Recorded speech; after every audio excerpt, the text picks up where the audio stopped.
What's going on, you guys? Welcome back to the Help More, Sell More podcast. I'm Jeff Burlingame here with Joe Marcoux. Joe, Hey, what's up?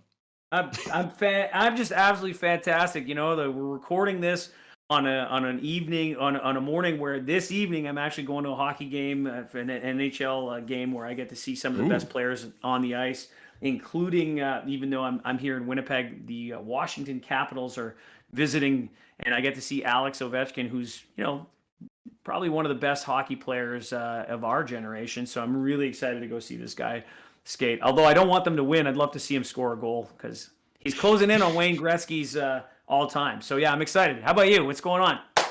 that's awesome, man. I love it. Today, right after we stop recording this episode, right now, I'm going to go hop in my truck and drive my kids and my wife over to Frankenmuth, Michigan, so we can check out the country's biggest Christmas store, Bronner's. So we're gonna be there. We're staying at Zender's Village, which is they've got like a water park and all that stuff. Oh, I'm nice. stoked. Kids are gonna love it. It's gonna be great. My youngest just turned 6, so it's kind of like a little birthday Christmas thing for her. It's super cool. That's All right, great. but that said, today we have a very important topic. A topic that's probably gonna save a lot of you guys quite a bit of money, I would say, in lost sales. Here's the deal. Here's the title, if you can guess what we're talking about. If you haven't built up enough value, don't close. You're not ready. It's not Mm. time. Don't do it yet. So the big question today is, are you trying to close when a buyer isn't ready to buy? And this is going to take a level of active listening that we talk about a lot. Are you paying attention to body language? For example, is a person crossing their arms or turning away in their seat as you're trying to do a price presentation? Eyes are closed Yeah, and they're breathing deeply. Are shaking you their asleep? head, maybe face palming, like Yes. whatever it is, it would seem to me that they are not quite interested. They're not at this peak level, at this tipping point where potentially you can make the sale. So I want you guys thinking about this. I want you imagining right now some of your previous sales experiences. If you've had this happen, let's think about that. Now, before we go into the story time, which Joe and I are going to describe scenarios where we just like screwed up, because that's what we love to really talk about in story time every single episode. Real quick, if you guys are listening to this in audio format, please drop us a 5-star review on the podcast app that you are using. If there are no 5-star reviews like Spotify, then just share the show. Share it with anybody you Share the know involved in show. sales. This helps us out a lot, and we, in turn, hope that we can help out that person a lot. Hopefully help them make more money and help more people, because that's the point of the show. Help more, Also, sell more. shameless plug time, Joe. So Joe runs SOS Dojo, Army of One, Lead Cycles. If you guys want to go check those companies out, please do so.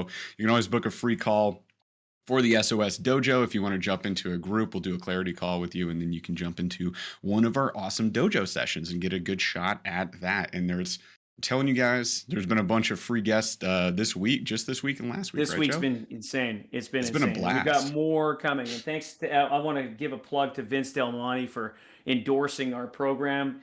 Yep. He's the man of the 7-figure mastermind. So when somebody like that says, "Hey, you know what? You got to get into this SOS Dojo. It's a game changer." It's great. And Jeff, you're not only a member, you're also the sales samurai within the dojo. I mean, we're making a big difference in people's lives. And even yesterday, we had somebody come to tears in terms of her experience in the dojo over the last Oh 6 months, yeah, which is yeah. which is awesome. That So was yeah, we're making an amazing. impact. Yeah, it was. It's awesome. That was a blast. How Talk about about a Burley testimonial. Sales? Yeah, Yeah, so go ahead. you Talk about better Burley Sales because you should you're. record that testimonial, is all I was Oh, gonna say. I know dude, you I, did. I have it recorded. It's I know great. you did. It's so All good. right, so yeah, Burley Sales is my company, you guys. We focus on redefining, diving in, improving your sales process. So if you struggle at any point during the sales process within your company or a business that you're working at, and you want to find a way to improve your conversion of leads, as well as how you can market, handle objections. Joe even threw some videos into my program. We've got an online program. It's 5 weeks long. You do 5 calls with a mentor with me right now. If you want to check that out, go to burleysales.com. All right. Big question for today, you guys. Like I said, are you trying to close when the buyer's not ready to buy? Story time, Joe. Was there a time when you closed too soon, when you went too hard for the close and the buyer wasn't ready to buy. Can you share that example? Yes, and in fact, this is where it's going to be a little contradictory, and you may be surprised, and this is okay. I'm rolling up the sleeves here, kids. Uh-oh. So, for Should I many roll of mine you, up? yeah, for many of you, you may know that I've worked quite a bit in the electric bicycle industry. And what's interesting about the industry is that the products themselves will range realistically for a reasonably decent electric bike at around that $1,900 and up. And I mean, and up can Yep. go beyond $30,000. Now, the realistic number for an Good e-bike grief. is around $4,000. And we're talking US Okay. dollars here for those that are in other countries other than the United States. It's US dollars, so we're going to go 4,000. I've in my career, I've come to the place where I will ask 3 basic questions. I will give you the basic template right now. If you're in the e-bike industry, if you've done Army of One sales training with me before, you know what my 3 questions are. After I acknowledge someone, and again, there's a whole piece to this. Let's just cut to the chase. It's, hey, is this your first time in our store? How'd you hear about us? Have you ever ridden one of our electric bikes before? No, come with me. I go first. There's a whole process. I grab their information. Once they get on, I'm gonna grab their information as a sales follow-up funnel with lead cycles. So I get their name, their phone number, their email address. So even if they don't buy, we're gonna have an automated follow-up system. Here's the thing: within a span of, I swear to you, under 5 minutes, it's 3 minutes. All right. I get on the bike and I go first, then they get on the bike and they go for 30 yards straight and come back. I've said nothing. I've asked them 3 questions. First time in the store, how'd you hear about us? You ever ride one before? They get on, they come back, and they always come back with a big smile on their face. And I go, so what do you think? And they go, wow, that's cool. And I go, do you want to take it? That's it. And I've shared this with e-bike retailers, and they think I'm freaking nuts. Insane. And here's the numbers: 1 out of 10, 1 out of 10, right? So that is 10 out of 100 will say, yeah, let's do it. Like, that's it, they're sold. Wow. Okay, you got to keep in mind, this is a special product that makes you feel young again, like that. Yeah. So. Yeah. It's still, what's the metric? The metric is 90 people out of 100 go, well, I don't know, how much is this thing? And then you say $4,000, and they're like, are you freaking crazy? So just remember, like, you have It takes to have, a skill. It takes a skill, and right? Yeah. So you've got to remember that at the moment that I tell them, because if they ask for the price after I've gotten them on a test ride, I'm going to tell them the price of that particular model, and I always go best, better, good versus good, better, best. So I'm showing them the best one first, Top down. and then what I'm doing is I'm saying, okay, the moment that if they react negatively, where they're, holy crap, I'm not spending that kind of money, I go right into my questions right away, and I go, hey, you know what? This was just for fun. I've got a few questions to ask for you first before we keep going, because I'm going to get you on another bike. Who's the bike for? Who else is going to use it? How are you going to use it? Where are you going to ride it? Are you going to be riding alone or in a group? How long is your typical ride going to be? Are there any health issues that I need to know about, such as ankles, knees, hips, spine, heart, or lung? Do you guys think I've asked these questions before? And these are my foundational questions. Mm-hmm. They're my foundational questions, because then when I get the answer, then I start using TED. Well, tell me a little bit about that. Explain to me a bit about that. Describe to me a little bit about that. And then I have to earn the right again to ask. So the answer to your question, there's my story, Jeff, is that, yeah, even in my context of the Army of One process for e-bikes, if I go for the close, 9 out of 10 are going to tell me I'm nuts, and a lot of people don't have the courage to ask right away. I'm just simply looking at a way that, hey, if I could time collapse the process from a 2-hour sale to 5 minutes, would that interest you? And most people go, yeah, okay, I'm going to get you outside of your comfort zone. You got to do it like this. Preface this, though. You got to go in knowing that people are going to say no how many times before you get to a yes? 3, 4, 5. Yeah, the answer is 3, 4, 5. And the number I usually go with is 5. So I'm getting the first no out of the way quickly. I mean, are they hot or not? And not everybody's going to think this way. And I want to again preface this. I would rather you take the information that we're giving you in this episode and every other episode that we give you, take the information like spare ribs, you keep the meat and throw away the bone. You are so better off being a warrior in a garden than a gardener in a war. In other words, learn some techniques and tactics here on this show and go, yeah, you know what? I ain't going to use that. That's okay.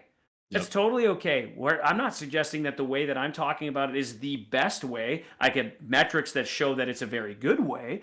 I'm not going to suggest it's the best way. What I do want you to do, though, is have courage.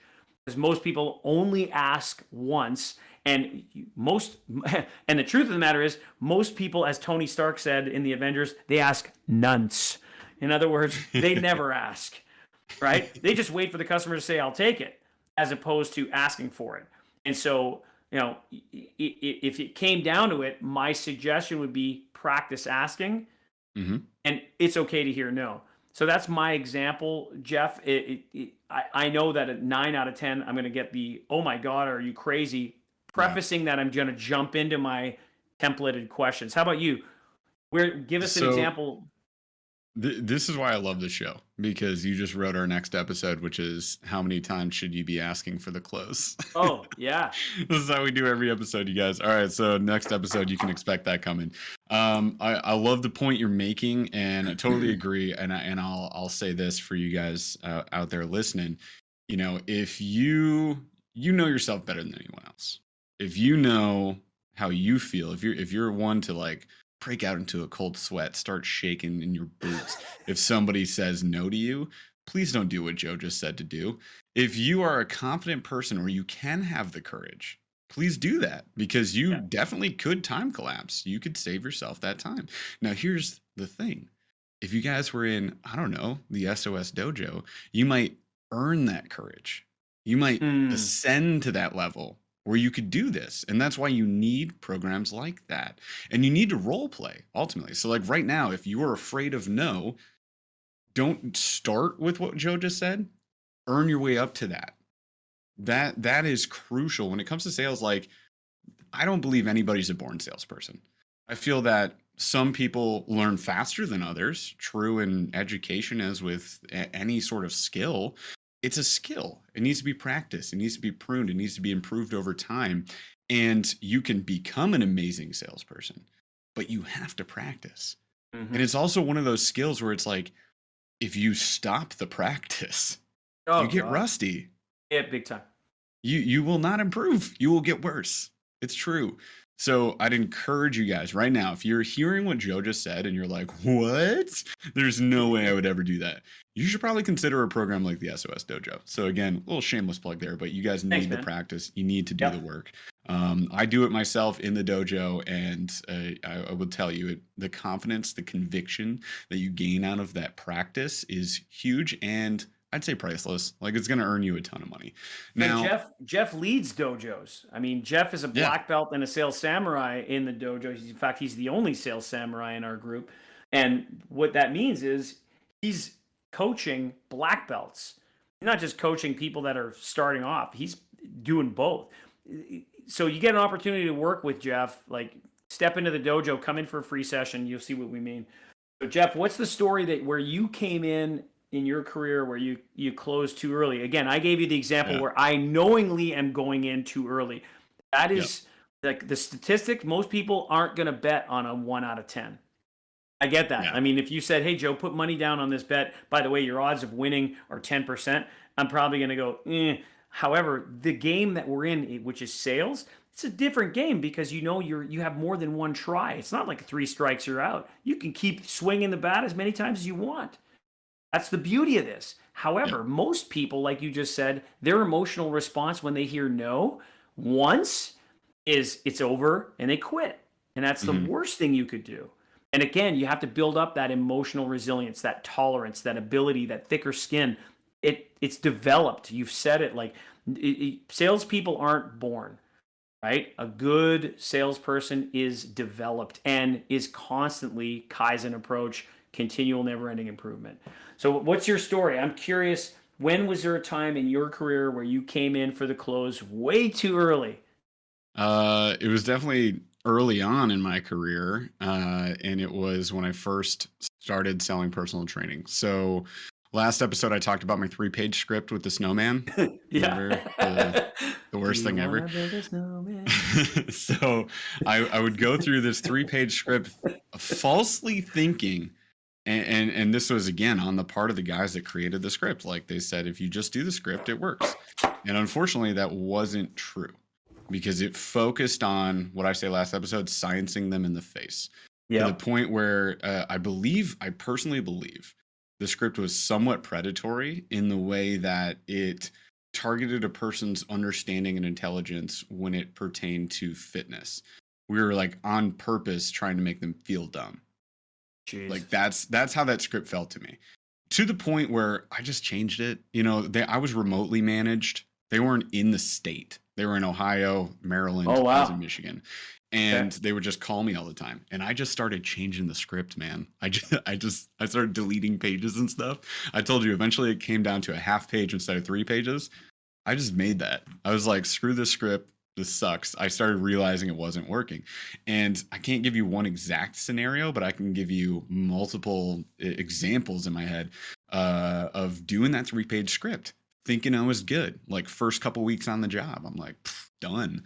I remember struggling for multiple weeks, not closing a damn thing. And then Mm. my boss showed up, walked me through it.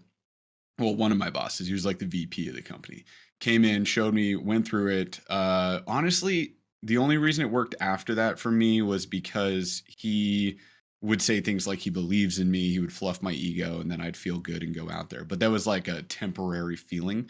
So as soon as he left, I was then like, huh, like Mm. didn't feel good again. But I remember just the first couple weeks going like, well, this job's not going to last, because I would go through my whole spiel with people, and at the end, I'd be like, "So, what do you think?" And they'd be like, "Sounds interesting. Let me think about it." And I'd be like, "Okay," and that'd be it. And what was happening was, one, I didn't have the understanding or the courage that you can ask to close multiple times. And two, I was asking before I developed any value because all I was doing was what you talked about at last episode, which was the feature dumping syndrome. I was FDSing. So as soon as I go through that feature dumping system, they're like, okay, cool. Sounds interesting. Like, I didn't address any goals that they had. I didn't really like dive deep into the pain points that they had. I just thought, you're here to lose weight. We have a program that obviously works via my feature dump that I just gave you. Now you understand how things work, or you understand that you don't understand, rather, because I'm trying to make you feel dumb, and then you feel like you need me. And it didn't work that way. So, like, there was just several weeks where I was not helping more and therefore not selling more. And once I Mm. realized I wasn't helping, that's when I, just changed it all up. And right after that, what happened? I started selling some pretty big personal training programs because we were doing 1 and 2 year contracts. So I'd Wow. sign people up for like 1-2 years. Average revenue was like 3,360, so a $3,360 program up to like about 6,000. So started flipping those deals, and I didn't have to train any of them. All I had to do was sell. So then I got into it, found my groove, started reading books and Nice. stuff, started, continuing to develop the skill from there, and eventually coming up with what my discovery script is, which we teach in Burley Sales. Nice. It's a long journey. Well, But it is for everybody. yeah, Yeah. I mean, unless you have some miracle product that some people say, "Oh, it sells itself." sells And I've had itself. people tell me that, like, the products don't sell themselves. People sell products. Hmm. And if you're the first person with a miracle product on the marketplace, guess what? You're about to have competition. Like, it's Yeah. inevitable, right? I mean, even Yep. companies like Amazon have competition with other online retailers. Just Yep. happens that Amazon is the biggest, and why? Because they were first, and they want to maintain that. Now they And other just throw their companies weight like around. Walmart. Yeah, that's Yeah, it. exactly. Like Walmart will do the same thing. They'll just throw the weight around. That's it. So That's it. we're assuming if you guys are listening to this episode, you're not Jeffrey Bezos and you're not whoever owns Walmart, because I don't know who that Yeah. is. I don't know if But it's the Walton family anymore. yeah. Yeah. So you're running your own business, or you're a salesperson within a company, and chances are, if that's true, then you need to focus on building value before you can close. Now, you can absolutely have the courage, do what Joe suggested, test the waters. But you need to, before you do that, like I said before, hone that skill, understand how to handle and process that no. So Joe, for example, would say like, hey, no worries, it was just for fun. Now I need to ask you a few questions to get more information. I'm going to put you on another bike. Like if you can handle it that way, fantastic. And what the funny thing, when you presented it and you're like, yeah, 1 in 10 are going to buy, I can hear in my head salespeople going 1 in 10. That's 10%. That's terrible. Like, Yep. and in your head, you're like, I just saved myself 10% of my time Big time. hitting my sales quota. Yep. 100 leads, you close 10 in 3 minutes apiece. That's Yeah, I mean, that's a time on the save. average It's huge. sale of $4,000. So Yeah. I've just put in 40 grand worth of revenue in a total of Yeah. of that many sales. I mean, it's literally I could get that done in 40 grand in an hour, as opposed to 4 grand in 2, which I've Yep. watched people spend that much time. Because Yep. that's the other flip side that you and I are having on this episode is why you take to me it's like why are you taking so long? Right. I mean, some people I've been in stores where I've done training where the customer is sitting there and they're tapping their credit card on the counter. Like they just want to get out. They want to buy it. Like what more of a buying signal do you need? I've been in stores where people literally are backing their truck up to the front door. I mean, do you need more buying signal than that? They're coming to pick it up, man. And it's like just go. So So you yeah. just wrote another episode. Thanks. So are you waiting too long to close? I Oh, think it's totally. that's perfect. All right. So what do you need in order to close the other 90% is what we got to talk about now, you guys. And that is value. And I feel like we've been hitting this every single episode, and that's because it's that important. It's that crucial. It's that imperative when it comes to selling high ticket services or products, really anything. There needs to be that value there. And to your point, Joe, we'll talk about story time on that episode of Are You Waiting Too Long? That 3-page script, way too long. It was Oh like my God. Let's go for hour a and tour of half. the gym. Let me Yeah, give you the whole tour. gym tour. Oh my God. What a waste of Yeah. time. Anyways, that's a whole other episode. They've seen the equipment. Exactly. Yep. All right. So, what are the crucial things that we're looking for when it comes to building that value in order to be able to sell? Now, I'll also say, we'll talk about that on that future episode you just mentioned, Joe. There's also buying signals you should be paying attention to. And in this episode, we're talking about the inverse of that, the anti-buying signals, the Yeah. I'm not ready to buy signals. I mentioned one in the beginning.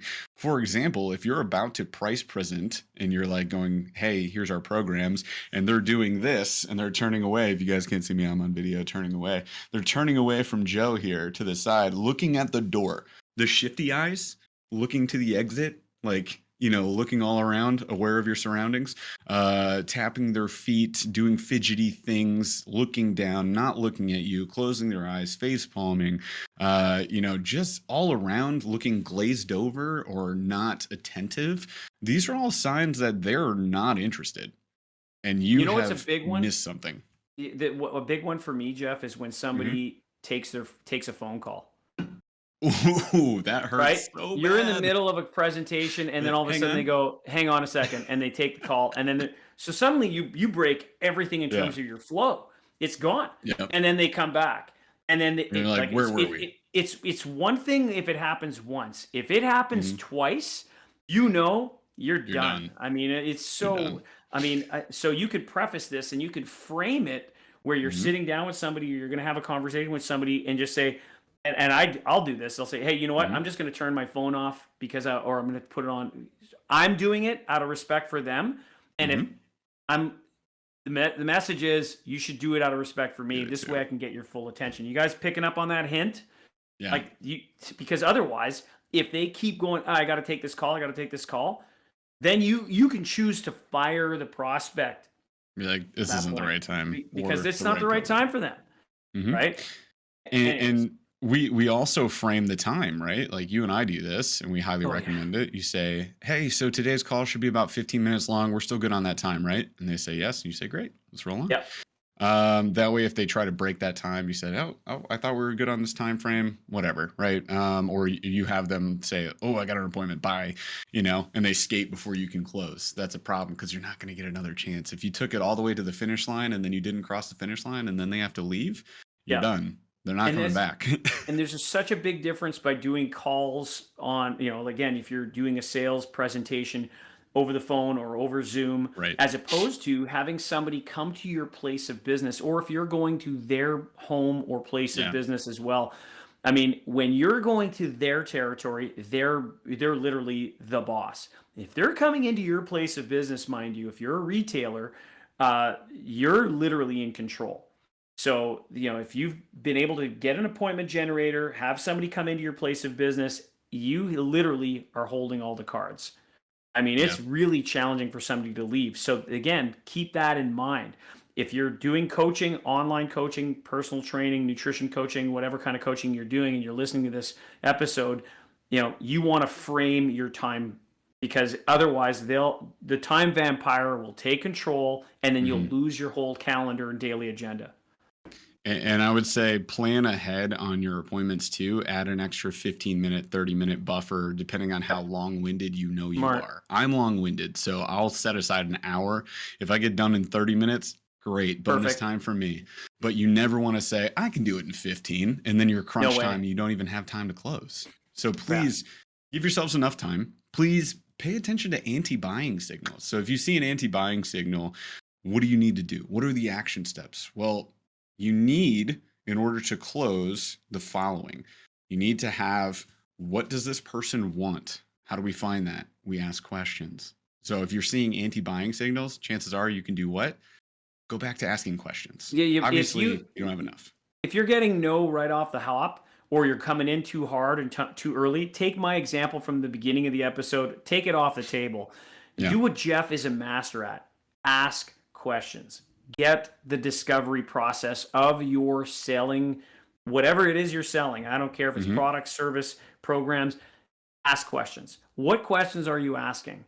Can you build value in those questions? And Mhm. can you, like what we've done in our previous episode, can you incite both positive and negative outcomes as to what happens when they do purchase what you have to offer, and what happens if they don't purchase what you Yeah. have to offer? Because and you can you do that in the form of a question? That's the mastery here. Can you create value while asking questions? Absolutely. Yeah. And to your point in the last episode, if you guys listened to episode 14, you heard us talking about positive versus negative selling. But I want you thinking not only in terms of what do they want, but what do they need to overcome, or what pain are they trying to alleviate? What do they want to get And out of? if you're not getting anywhere, what did we say last episode? Flip flop.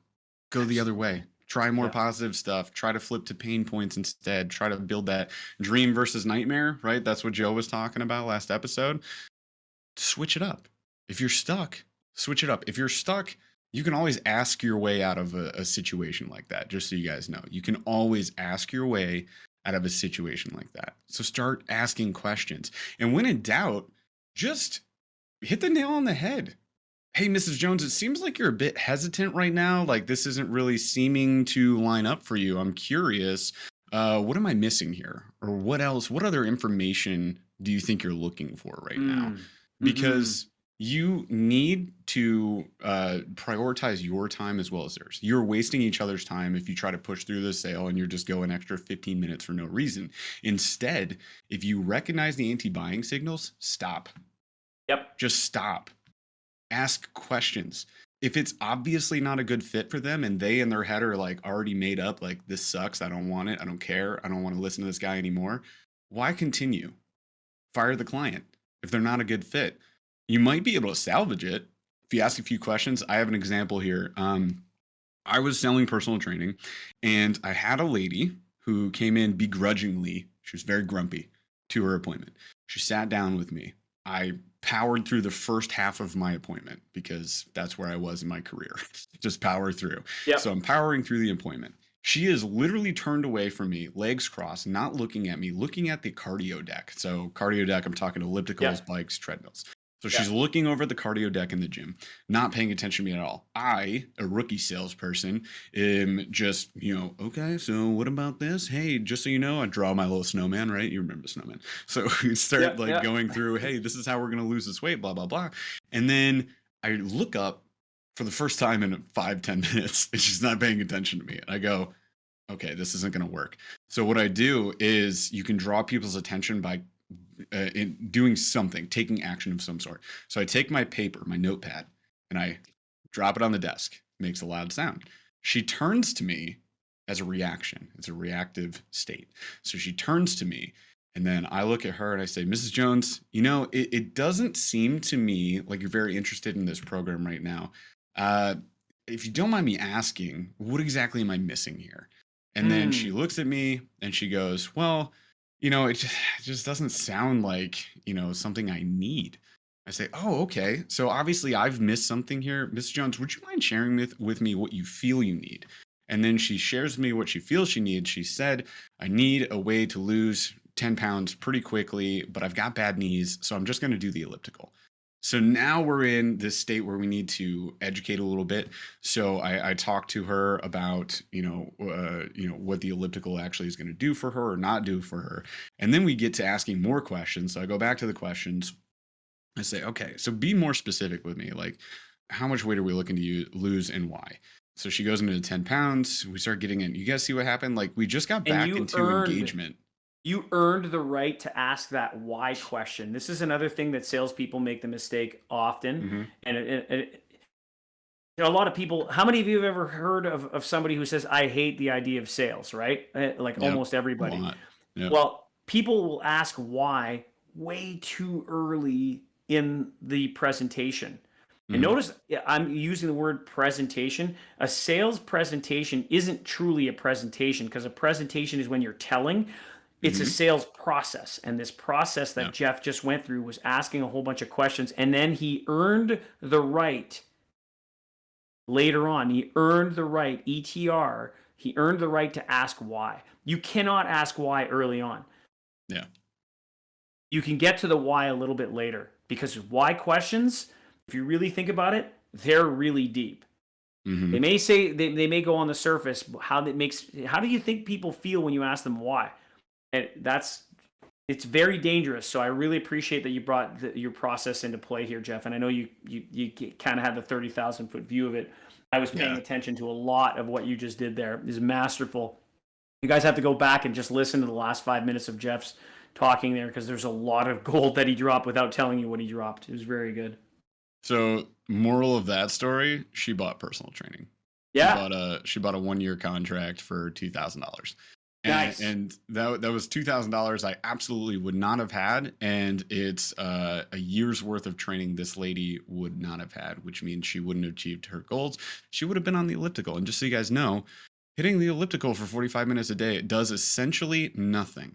Not a darn thing. Not any change whatsoever in your body. It's momentum. It's a momentum-based cardio piece of equipment. So that was the problem I had in my head is I had to extrapolate that without telling, right? Right. Like, Mrs. Jones, did you know that if you get on the elliptical, it does nothing? How is that? Has that ever worked out for anybody where they just go like mansplain to somebody how something works?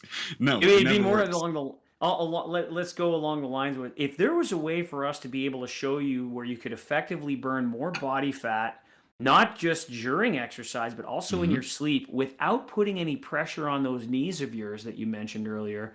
Would that interest you?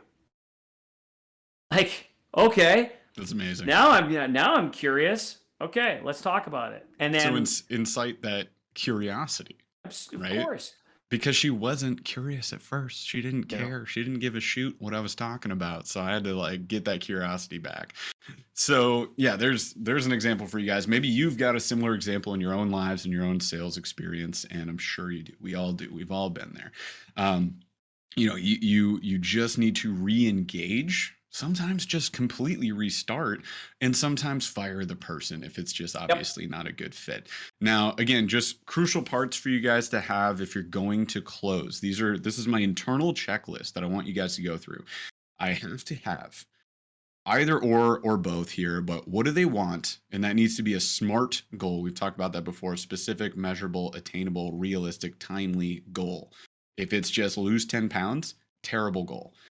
You need to get more specific with that. I need pain points. So what are the pain points? In this case, this lady wants to lose weight without her knees hurting. Her knees hurt. That causes her not to be able to do what she believes would help her lose weight. So she just goes with what doesn't hurt. Unfortunately, it doesn't work, okay, in that scenario. So we could have either of those, or we could have both of those: goals, pain points. Then we need ultimately why, again, and this is why it's further down, because we have to earn that right. Like Joe was saying, we earn the right to find out why they want, need, or desire this. Ideally desire. That's going to be the easiest way to make that close, which leads us to, we talked about last episode, eliciting an emotional response. This leads us to our hot button. What's the hot button? It's the amalgamation of everything I just said. Like, the hot button is the scenario, it's the issue, it's the big picture for this person. Who do they want to be? What pains they want to alleviate? Why they want to have this product or service, right? Why they desire this product or service. You need that hot button. Now, if you find that, that's important, because, and the reason we call it a button is because it's like the Staples Easy button. Yep. You can just keep pressing it throughout the appointment, right? Problem, agitate, solve. Joe was talking about last episode. Just press it. You keep bringing it up. I find too often people will find the hot button and then never talk about it again. And they ignore it. Yeah. They're like, oh, that's cool. It. Rolling on. Found in personal training sales all the time with people. All the time.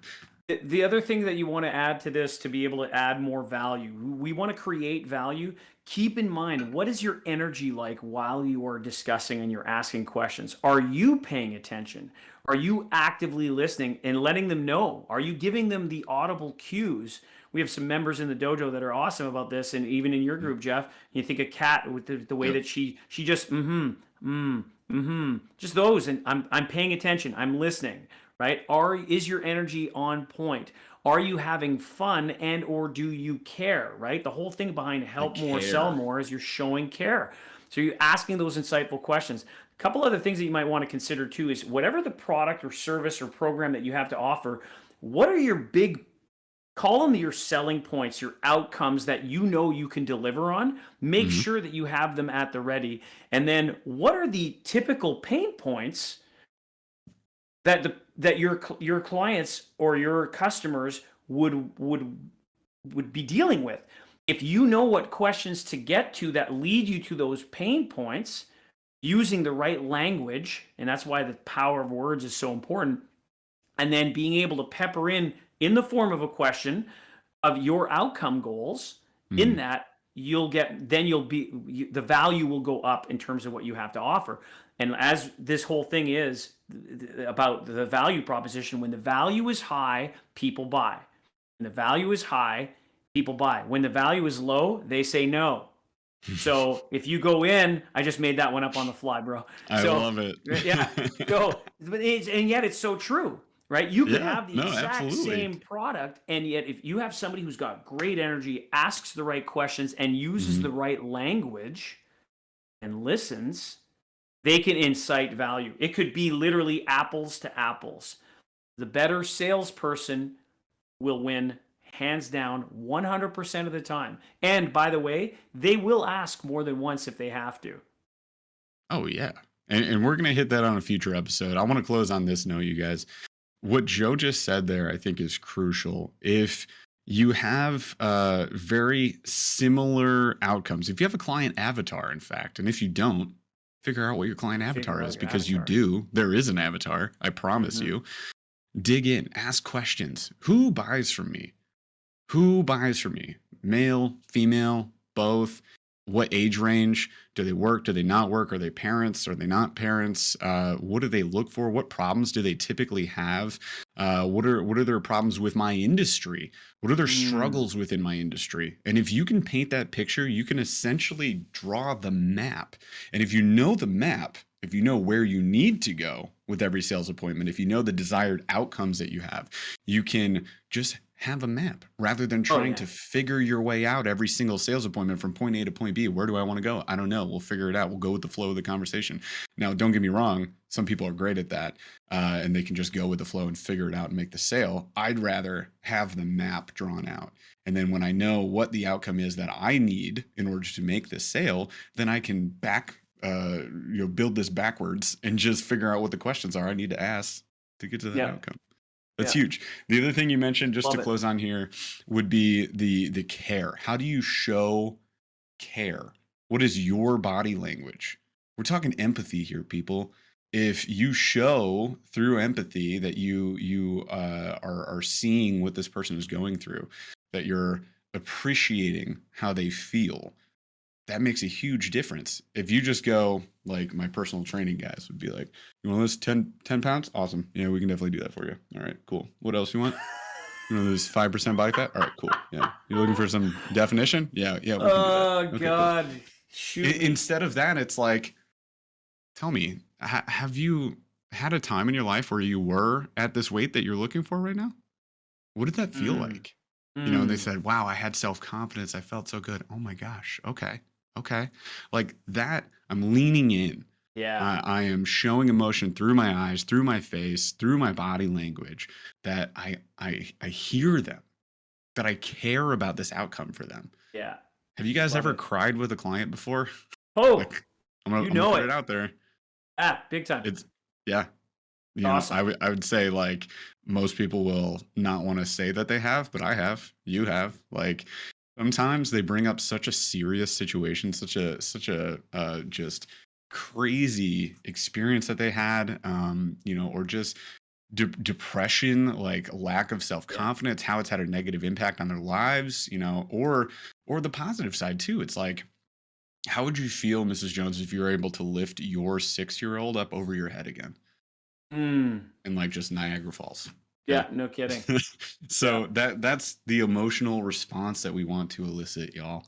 And again, hopefully this episode was helpful. As always, we've got action steps buried in here for y'all. For today, it's creating an internal checklist of things that you need in order to be able to close. It's to practice the body language. It's to consider whether or not you feel you have the courage to ask early, to test the waters, and to rebound from it if it's a no. And if you It's don't, okay. you need to develop that skill set because it can Yep. definitely save you a ton of time. And if not, if you decide not to go that route, totally fine. Again, have the checklist. Understand the outcome you're going for. Draw the map. Work backwards. What questions do you have to ask in order to achieve that outcome? All right, you guys, thank you so much for listening. If you enjoyed the episode, if this was helpful, drop us a 5-star review. And of course, consider joining our free Facebook group, Help More, Sell More. We'll be posting more in there in the new year. And we appreciate you guys, and we hope that you can get back out there and help more people and sell more. All right, Chaz, take us Thanks out. for listening.